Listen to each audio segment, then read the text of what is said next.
दोस्तों, मौसम विभाग के अनुसार कमजोर पश्चिमी विक्षोभ के चलते राजस्थान में अगले 3-4 दिनों तक कड़कड़ाती ठंड से राहत मिलने की संभावना है। अनेक संभागों में बादल छाए रहेंगे, परंतु फिलहाल बारिश की कोई संभावना नजर नहीं आ रही है।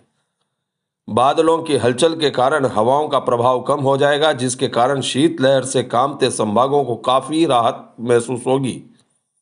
लेकिन यह राहत कुछ ही दिनों के लिए है। जैसे ही वेस्टर्न डिस्टरबेंस का प्रभाव कम होगा, प्रदेश में एक बार फिर उत्तरी हवाएं सक्रिय हो जाएगी, जिससे ठंड दोबारा तेज हो सकती है और न्यूनतम तापमान में भी गिरावट देखने को मिलेगी। चलिए विस्तार से बात करेंगे, परंतु उससे पहले अगर आपने हमारे यूट्यूब चैनल आरजे वेदर को सब्सक्राइब नहीं किया है तो तुरंत सब्सक्राइब कर लीजिए, ताकि मौसम की प्रत्येक जानकारी आपको तुरंत सटीकता के साथ मिल सके। दिसंबर की शुरुआत में जहां राजस्थान के सबसे ठंडे क्षेत्रों में गिने जाने वाले शेखावटी का न्यूनतम तापमान जमाव बिंदु के करीब पहुंच गया था, वहीं अब यहां के लोगों को कड़ाके की सर्दी से कुछ दिनों के लिए राहत मिलने वाली है।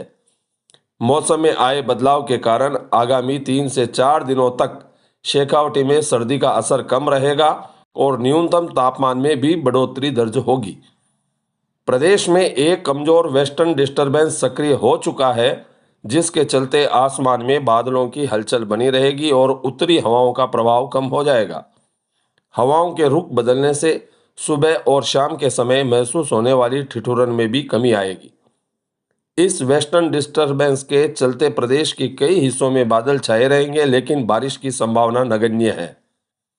अगले 3 से 4 दिन में राज्य में कहीं कहीं भी बारिश को लेकर कोई भी अलर्ट जारी नहीं किया गया है।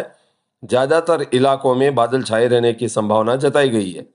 जयपुर मौसम केंद्र के निदेशक राधेश्याम शर्मा ने बताया कि सक्रिय वेस्टर्न डिस्टरबेंस के कारण शेखावटी में ठंड से राहत दिखाई देगी।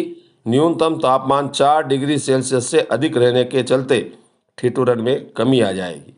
लेकिन उन्होंने यह भी कहा है कि जैसे ही वेस्टर्न डिस्टरबेंस का प्रभाव कम होगा, प्रदेश में एक बार फिर उत्तरी हवाएं सक्रिय होगी, जिससे दोबारा ठंड में तेजी आ सकती है और न्यूनतम तापमान में भी गिरावट देखने को मिलेगी। तो दोस्तों, यह थी अभी तक की ताज़ा जानकारी जो हमने आपके साथ साझा की। अगली नई ताज़ा जानकारी के साथ हम फिर से आपके बीच उपस्थित होंगे।